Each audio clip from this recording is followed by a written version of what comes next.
Well, Gilbert O'Sullivan is best known worldwide for his hit singles Alone Again, Naturally, Claire and Get Down, all released in the early 70s and still heard on radio all over the world today. This year marks the singer-songwriter's 50th anniversary in the music business, and to celebrate, Gilbert has been touring all over the UK, Asia and Europe. Now it's Australia's turn, and I'm very excited to have him on the line now to tell us a little more. Good evening to you, Gilbert O'Sullivan. Good evening, nice to be talking to you, absolutely. Thank you, and you too. How's life with you? I hear that you've been touring more the last few years than you've done for a long, long time. Well, I mean, relatively speaking, it isn't a lot, because I usually judge my years in terms of the most important thing I do is the writing. Without the writing, then I wouldn't be talking to people like yourself. So the key for me in a sort of given year would be sort of 9 months of writing and 3 months of touring. So I'm not one of those people that tour 50 weeks a year. But it's nice, you know, once you have records out, it's important to get out there and meet people and perform for them. So we've toured in a sort of reasonable way around Europe, the UK, and in Japan. Yeah. I read that you wrote about the process of writing songs and said that it actually hasn't changed any for you.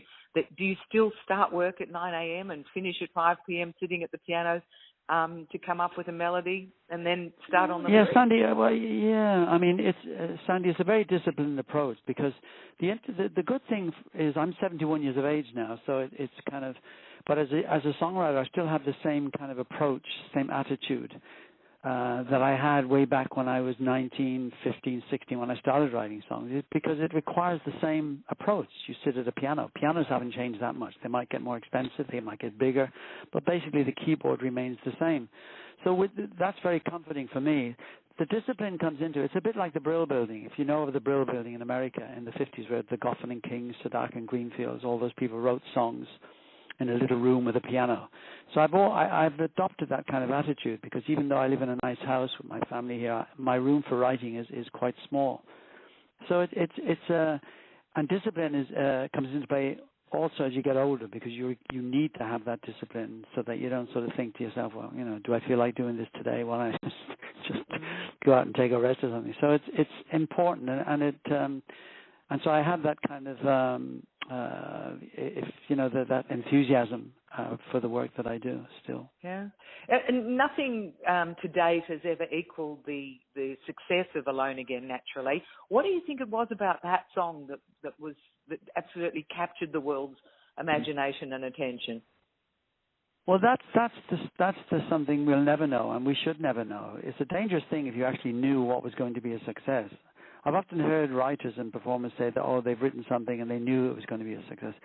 With me, it was always just about success for me always just meant that when I finished what I thought was a good song, that was it. I was really happy with that, because that's something I had control over, whereas once you made a record and once it got released, it was out of your hands. It was in the control of the public as well as record companies.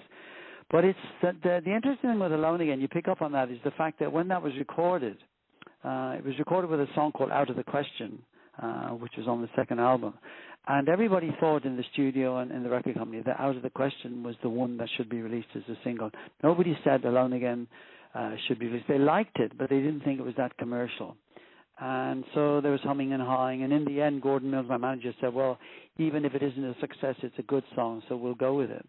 So that's comfort in a way, because you just never know. For me, coming into the music business was all about having a song that was having made a song you've written, then recorded, get released. The public liked it; it became a success, and you heard the postman whistling it as you walked down the drive. So that's a naive kind of way, but in a sense, it's very true. I've always adopted that view.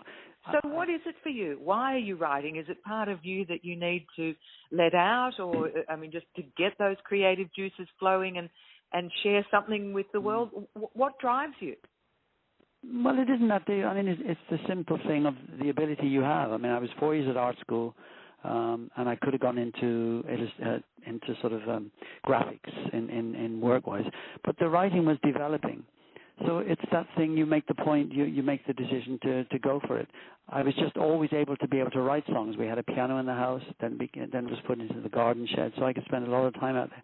And it just developed as an interest to begin with, and then it became more serious, and then I decided to have a go and come up to London and try and get into the business. You're extremely protective about Alone Again, aren't you? You could have made buckets more money from it, despite it being the second best-selling single of the year behind Don McLean's American Pie at the time. You've been offered loads of opportunities to make more money from that and refused them all. Well, because I'm lucky enough to own the copyright, so I can protect it. And in any contract I do with publishers, it's the one song that I state must never be allowed to be used for any comic use. Even as we speak, in the last 2 months, I've turned down 2 requests for a U.S. comedy, a Simpsons-like show, which wanted to use it. So we're always getting requests, and 8 out of 10 requests always appear to be comic, which is really strange. So I've turned them all down. If it's a serious matter, of course, I'll let it go. But if it's because it's the integrity of, it's so important that if you bought that song, bought that record because of the content, and then you saw it being advertising a washing machine or saw it being used in some comic way, I really think that's disheartening, and it shouldn't be allowed. So I do everything to protect it. Selling single of the year behind Don McLean's American Pie at the time. You've been offered loads of opportunities to make more money from that and refused them all. Well, because I'm lucky enough to own the copyright, so I can protect it. And in any contract I do with publishers, it's the one song that I state must never be allowed to be used for any comic use. Even as we speak, in the last 2 months, I've turned down 2 requests for a U.S. comedy, a Simpsons-like show, which wanted to use it. So we're always getting requests, and 8 out of 10 requests always appear to be comic, which is really strange. So I've turned them all down. If it's a serious matter, of course, I'll let it go. But if it's because it's the integrity of, it's so important that if you bought that song, bought that record because of the content, and then you saw it being advertising a washing machine or saw it being used in some comic way, I really think that's disheartening, and it shouldn't be allowed. So I do everything to protect it. It's amazing. You put a 5-part documentary together out on his own, Gilbert O'Sullivan, that was recorded, I think, back in 2011 when you did go out on tour and hit the recording studio in Israel. Well, the documentary was put together by a director in Ireland who had approached me. He kept on to me for 3 or 4 years to do it, and I just did it. And we filmed it filmed at the Albert Hall in London where we were doing a concert. Then we went to Israel for the first time to do a couple of shows, one in Tel Aviv and one just outside.